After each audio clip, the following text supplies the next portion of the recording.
kabataan. Boses ng katotohanan. Ihahatid namin ang mga balitang dapat mong malaman ngayon. Ito ang PPC Patrol, sandigan ng bayan, sandakan sa katotohanan.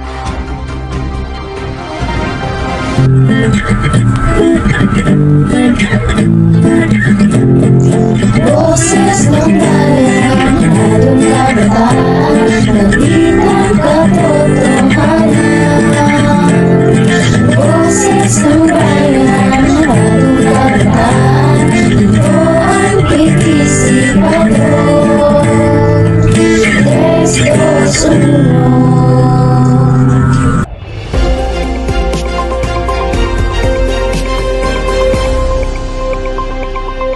Magandang araw, Luzon, Visayas at Mindanao. Narito na ang mga nagbabagang balita. Presyo ng produktong petrolyo muling tumaas ngayong Martes. AirAsia move ipinasuspinde matapos ireklamo ang umano'y kriminal na pamasahe. 6 na mahalagang panukalang batas inaprobahan ng Senado bago mag-adjourn ng 11 na Kongreso.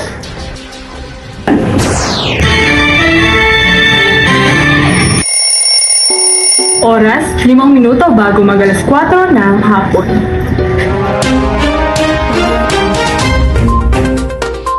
Magandang araw Pilipinas, magandang araw lungsod ng Tanawan. Ngayon ay Sabado, Ikapito ng Hunyo 2025. Ako si Nicole Constantino. At ako naman si Jean Rabaca at live po kayong nakatutok sa PPC Patrol. Primera sa balita. Ngayong Sabado, Ikapito ng Hunyo 2025, muling nagtaas ang presyo ng produktong petrolyo. Ayon sa bisang inilabas ng mga pangunahing kumpanya ng langis, may dagdag na 40 sentimos kada litro sa presyo ng gasolina at 30 sentimos naman kada litro sa diesel. Samantalang bahagyang bumaba ang presyo ng kerosene ng 10 sentimos kada litro.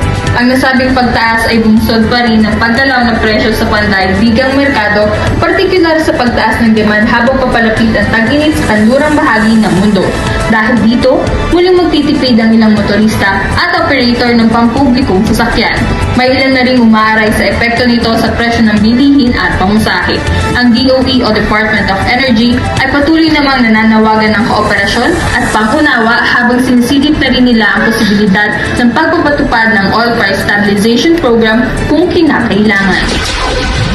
Samantala, mula sa usaping kalsada, tutok naman tayo ngayon sa Himpapawid.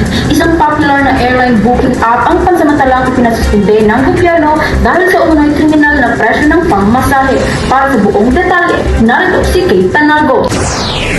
Jean, tinatigil pansamantala ng Department of Transportation at Civil Aeronautics Board ang operasyon ng AirAsia Move App ngayong linggo, matapos makatanggap ng sunod-sunod na reklamo mula sa mga pasahero. Ayon sa mga ulat, tumaas ng triple ang presyo ng mga flight tickets sa ilang kananiwang rutang gaya ng Maynila patungo Cebu, Davao at Iloilo kahit hindi peak season. Kinwestiyon ng mga pasahero ang transparency at pricing system ng app. May ilang nagsabing umabot sa mahigit 20,000 ang singil sa round trip ticket na dati nasa 6,000 hanggang 8,000 lamang. Dahil dito, binigyan ng deadline ng kumpanya upang magsumite ng paliwanag at konkretong plano para sa reforma sa pamasahe. Hinihintay rin ng mga otoridad ang kanilang pakikipag-ugnayan sa consumer group. Pansamantala namang itinigil ang paggamit sa app habang isinasagawa ang investigasyon. Pinayuhan ng publiko na mag-book muna sa alternatibong platforms. Kate Tanago, nagbabalita. Magbabalik ang balitaan pagkatapos ng paalalang ito. Uy, narinig mo na ba? May nagsasabi raw na mawawala na daw ang klase buong buwan. Ha? Totoo ba yun? Parang hirap paniwalaan nun ha. Kaya nga baka fake news na naman yan. Dapat kasi, sinicheck muna bago maniwala. Oo nga. Dapat sa tamang source lang tayo kumuha ng balita. Huwag maniniwala sa fake news, maging mapagmatyan at mapanuri. Ang programang ito ay hatid sa inyo ng Information and Communication at ng himpilang ito. Nagbabalik ang Team AC Patrol 321. Para sa ikatlong balita, 6 na panukalang batas ang inaprubahan ng Senado bago ang pagtatapos ng sesyon ng Kongreso. Para sa detalye, narito si Gwyneth Espo. Salamat, Nicole. Bago magsara ang sesyon ng ika-11 na Kongreso, inaprubahan ng Senado ang 6 na mahalagang panukalang batas na kabilang sa mga priority measure ng kasalukuyang administrasyon. Kabilang dito ang Expanded Free Tertiary Education Act na may layong mas palawakin pa ang saklaw ng libreng kolehiyo, lalo na sa mga state universities and colleges. Nariyan din ang Agri-Boost Program Bill na may layunin suportahan ang mga maliliit na magsasaka. Bukod diyan, pinagtibay rin ang National Broadband Act para sa mas malawak na internet access sa mga malalayong probinsya. Ayon sa ilang senador, ito ay isang tagumpay para sa mga ordinaryong Pilipino, lalo na sa larangan ng edukasyon, agrikultura at digital access. Umaasa ang mga mambabatas na agad itong maisa sa batas matapos ang bicameral approval. Para sa mga susunod na kaganapan sa Kongreso, tutok lang sa PPC Patrol. Ako si Gwyneth Lisbo, nagbabalita.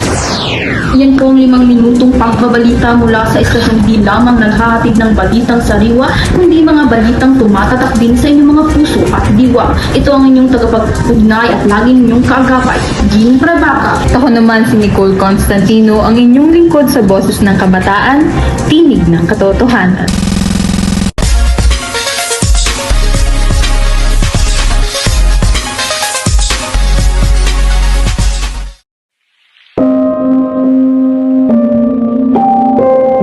Umalis ka na! Ayoko nang makita pa ang mukha ng taong paulit-ulit akong binasag. Tinig ng Pag-ibig.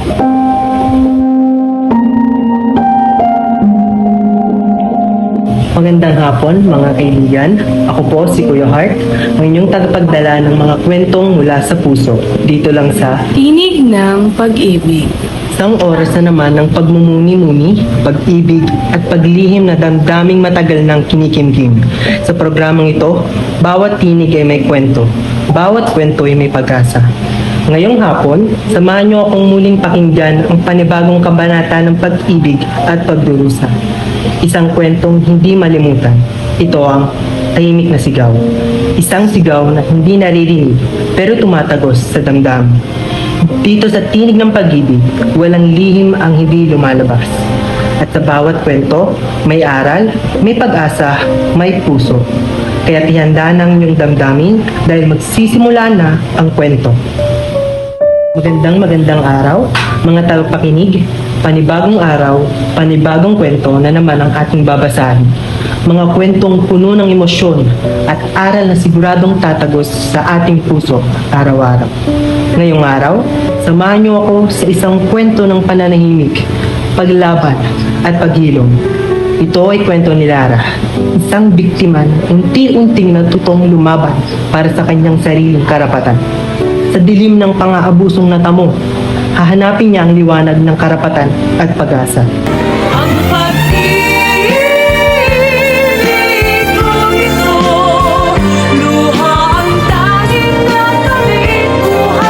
Dear Kuya Hart, itago niyo na lamang po ako sa pangalang Lara, 30 years old at kasalukuyan na po akong naninirahan sa Canada.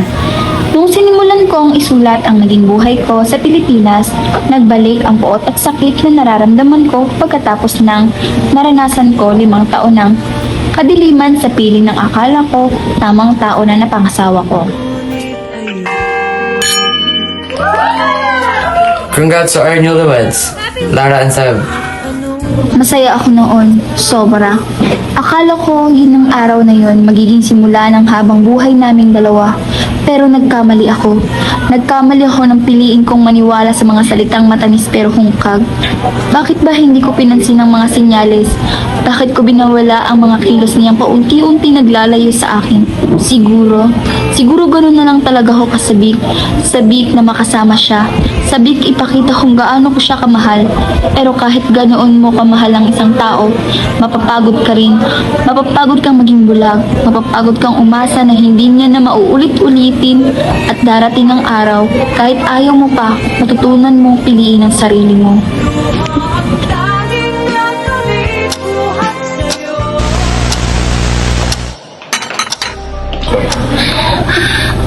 Ang tahimik dito. Parang ang bigat ng hangin.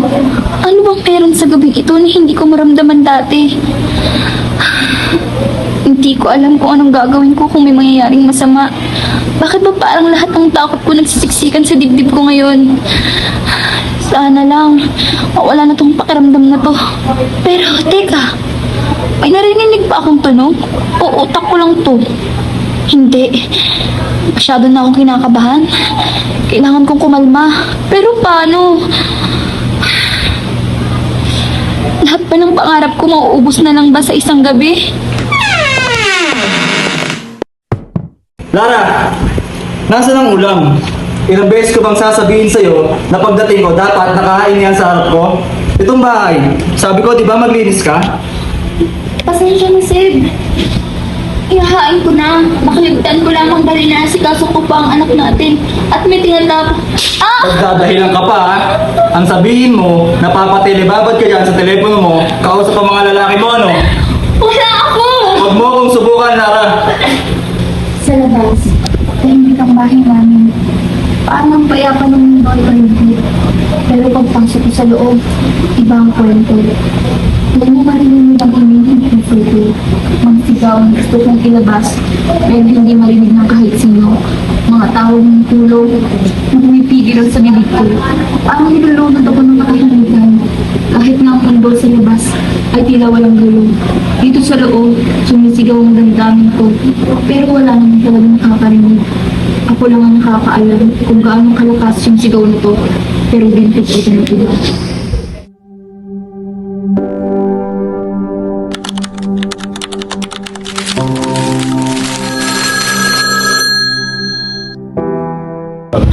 Uy, Lara! Parang masyado ka ata nag-ice kayong araw.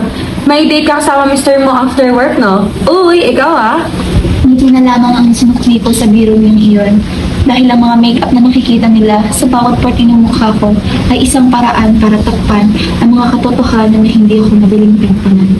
Napakaswerte naman talaga nito sa asawa niya. Hindi napapabayaan tong kaibigan natin.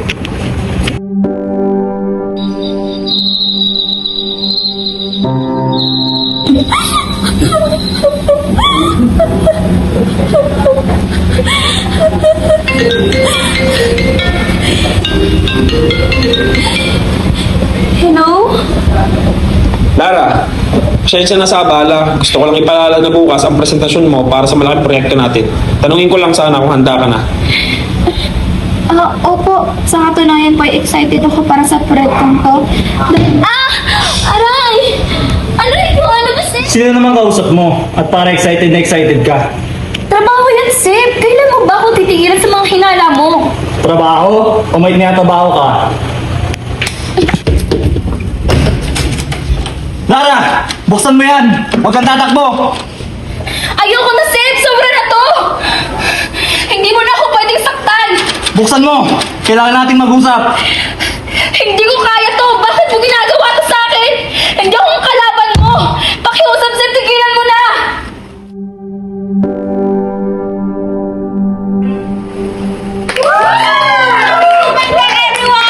Happy Women's Month, girls! Lalo na sa'yo, Lara. Ito ang pinakswerte sa atin, lalo na sa asawa. Nakitawan na lamang din ako pero sana nga. Swerte ho, DJ. Pero sana nga, gusto kong makisaya sa pagdiriwang nila ngayong buwan. Pero hindi ko rin magawa. Hindi ko maramdaman ang karapatan ko bilang babae. Parang hindi ko ramdam ang pagiging babae. Napakahina ko, DJ. Hindi ko man lang magawang kilalanin ang sarili ko bilang babae.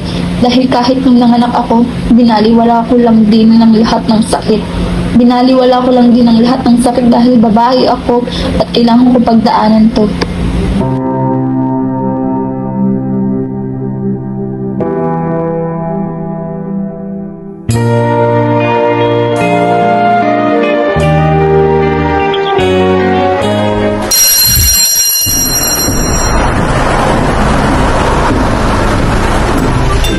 Ay, grabe.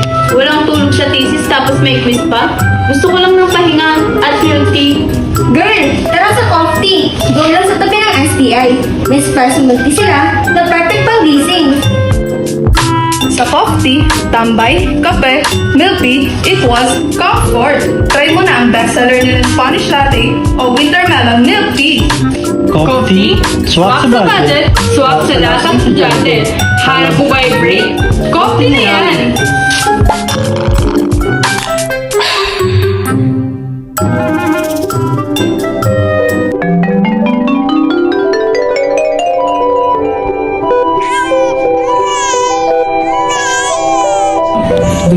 ako sa isang napaka-traumatikong karanasan ng mga anak ko sa pampublikong ospital.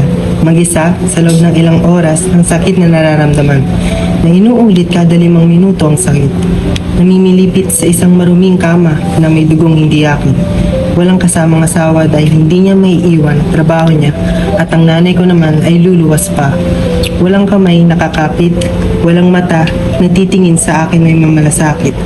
Tinitis ko mag-isa nung araw na yun, Kuya Heart. Ang mga nurse, maalalahanin kahit papaano.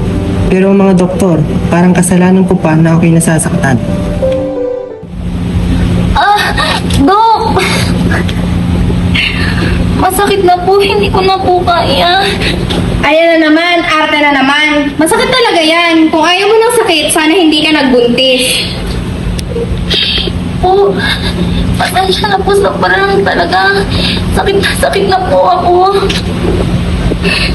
Hindi lang ikaw ang manganganak ha. Umiiyak-iyak ka pa dyan. Ayan, tiisin mo. Inumpisahan mo, tapusin mo.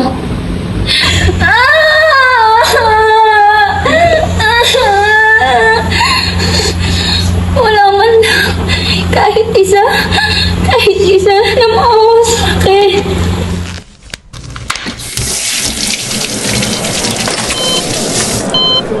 Maligo ka na. Walang hot water, tap cold na lang. Hindi pwedeng hindi ka maligo. Inuwersa niya ako at sobrang hindi ko pa kaya. Nanginginig ako. Hindi lang sa lamig ng tubig, kundi sa takot na baka mamatay ako at walang makakaalam. Wala man lang ni isang yakap, ni isang salita ng pag-aalaga. Iniis ko lahat ng iyon dahil parte yun ng aking pagiging babae.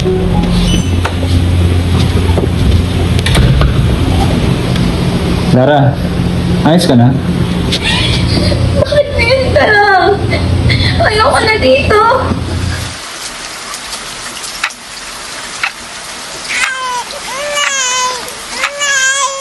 Seb, grabe yung nangyari sa delivery room. Hindi mo alam kung gaano ako kinabahan. Akala ko wala na ako. Ang sakit. Ang hirap.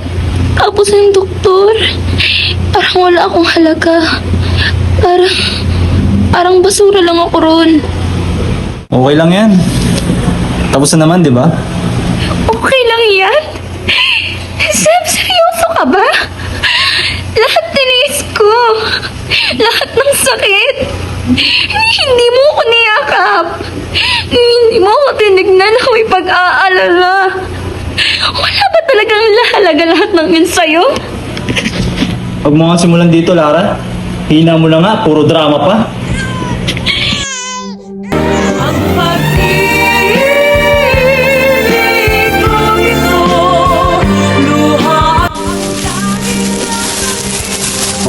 Hala, love. May dala kang pagkain? Paborito ko pa naman yan. Ang sarap. Ha? Sa akin lang itong nabili ko. Gutom na kasi ako eh. Pagod din ako. May libre pagkain naman dyan sa ospital. Yun na lang sa'yo. Hindi ko alam ang mararamdaman ko nung araw na yun. Nagkahalo-halo na ang pagod. Saya dahil sa aming anak. Galit at tungkol. Hindi lang pagkain ang ikinakasakit ko, kundi ang pakiramdam na wala akong halaga. Kahit ang katawan ko'y sobrang bugbog sa panganganak, wala pa rin akong karapatang papaglaanan kahit ng kaunting malasakit at pag-iintindi.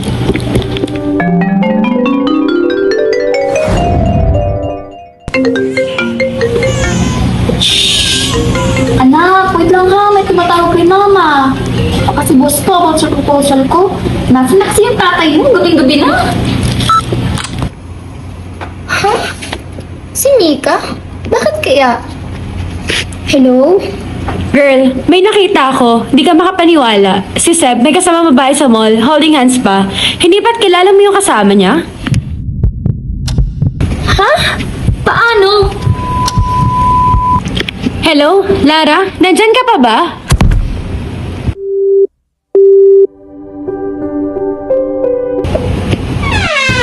Bakit ngayon ka lang? Traffic. May meeting pa ako kanina. Wag ka nga muna. Pagod ako. Meeting? Akala ko pala sa kaibigan mo ikaw. Ha? Tumawag ang boss ko. Hi anak. Kamusta ang anak ko? Pinakain mo na ba to? Kaya sabay ka pa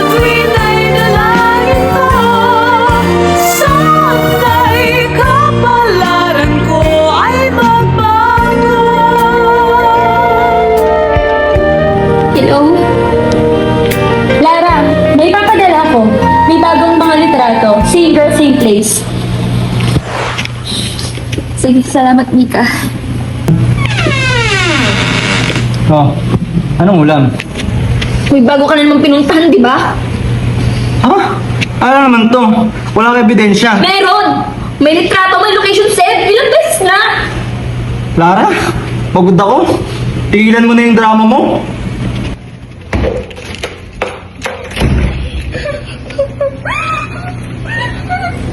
Sa isang paboritong kainan pa namin, doon ko nakita ang lahat. Wala nang duda, wala nang dapat ipikit, wala nang kailangang paliwanag. At ang babaeng kasama niya, isa sa mga tinatawag kong kaibigan. Kaibigan ko, isa sa mga unang nagsabing, swerte ka sa asawa mo.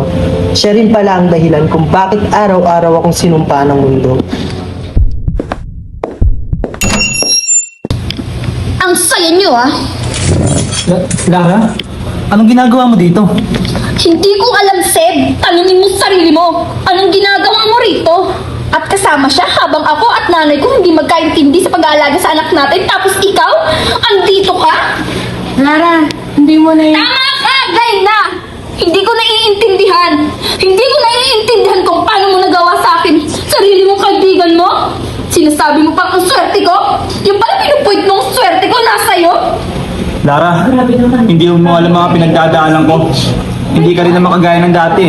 Lagi ka na nagre-reklamo. Wow! Ako wala! Sa araw-araw na pananakit mo sa akin pagkatapos kong iluwal ang anak natin mag-isa. Pagkatapos kong matay sa sakit lumay, pag-iintindi at takot. Tapos ako pa ang may kasalanan? Ako na babae lang na sobrang simple lang ang hinihiling sa'yo. Sa iba mo pa talaga naibigay. Ginawa mo ko sunod-surulan na lang sa lahat ng gusto mo.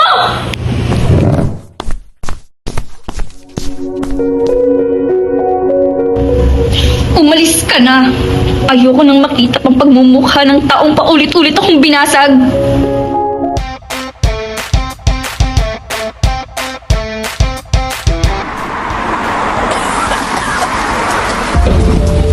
Ma, hindi niyo naman ako nakasama sa laro kanina.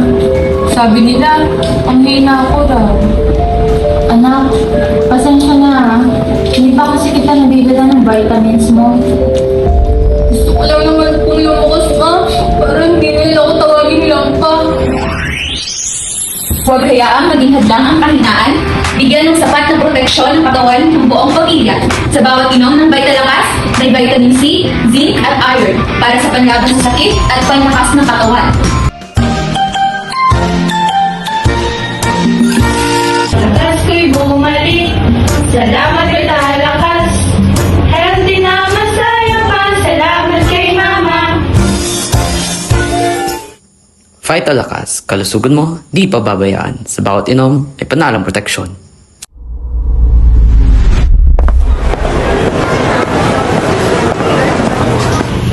Kuya Hart, hindi ko inaakala na darating ang panahon na magkakaroon din ako ng lakas ng loob para harapin lahat ng sakit at pang-aabusong ipinaranas sa akin ni Seb. Umabot na kami sa punto na kailangan ko nang ipakita na kaya ko, hindi lamang para sa akin kundi para na rin sa anak ko. Ayoko na lumaki ang anak kong babae na makita niyang mahina ang gusto niyang tularan. Gusto kong ipakita sa kanya na hindi kasama ang pagmamahal at masayang pagsasama ang pang-aabuso at pananakit sa akin ng kanyang ama. Ang kasong dinidinig ngayon ay kaso laban kay Sebastian Santos sa paglabag sa Republic Act 9262, Anti-Violence Against Women and Their Children Act.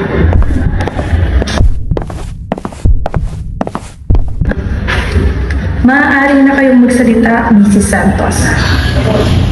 Ako po si Lara, ang asawa ng akusado. Ako po ay naging biktima ng pang-aabuso. Hindi lamang pang-aabusong pisikal, kundi pati na rin ang aking isipan. Halos araw-araw na pamamahiya, kanununtok at masasakit na salita ang natanggap ko mula sa kanya. Kasalanan mo yan! Ikaw ang pasaway! Mr. Santos, isa pang panggugulo at itatala ko kayo sa contempt of the court. Makikituloy, Mrs. Santos. Narito ako para sa anak ko, para ipakita na kaya ko at ibang mga babae na nananahimik din. Gusto kong maramdaman ang karapatan ko.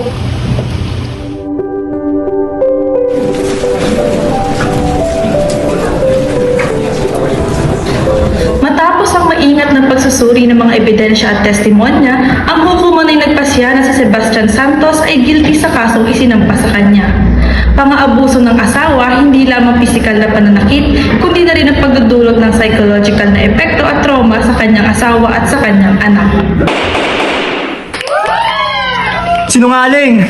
Hindi totoo yan! Minahal kita, Lara, pati na rin ang anak natin. Hindi mo to magagawa sa akin. Pagmamahal? Hindi ganyan ang pagmamahal ang nais kong ituro sa anak ko. Matagal ako nagtiis, Seb. Panahon na para harapin mo ang pagmamahal na sinasabi mo.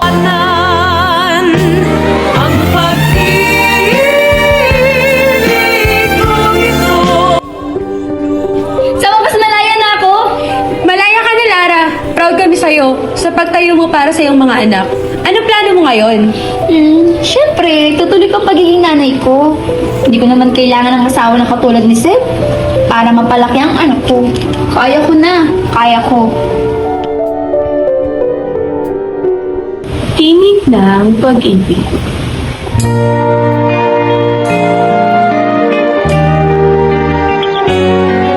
Kuya Clark, noong panahon na yun, hindi mapagkakailang gumaan kahit papaano ang pakiramdam ko. Naisip ko, uuwi kaming tahimik ang bahay. Tahimik, hindi dahil sa takot. Tahimik dahil may kapayapaan. Hindi na ako matutulog na may sakit na nararamdaman. Hindi na ako papasok na may pasang dinadala. Hindi ko na kailangan tapalan ang sandamakmak ng make-up ang mukha ko para lang itago ang bawat hinagpis na galito. Pero sa tuwing pipikit ako, doon ko pa rin siya, ang sakit, ang alaala, ang panlalangib, ang mga salitang hindi ko masabi, at mga sigaw na ayoko marinig ng anak ko. Tahimik na ang paligid. Pero sa loob ko, hindi ako matahimik. At doon ko lang naiintindihan ko yung heart. Ito pala ang tinatawag nilang tahimik ang sigaw. Tinig ng pag-ibig.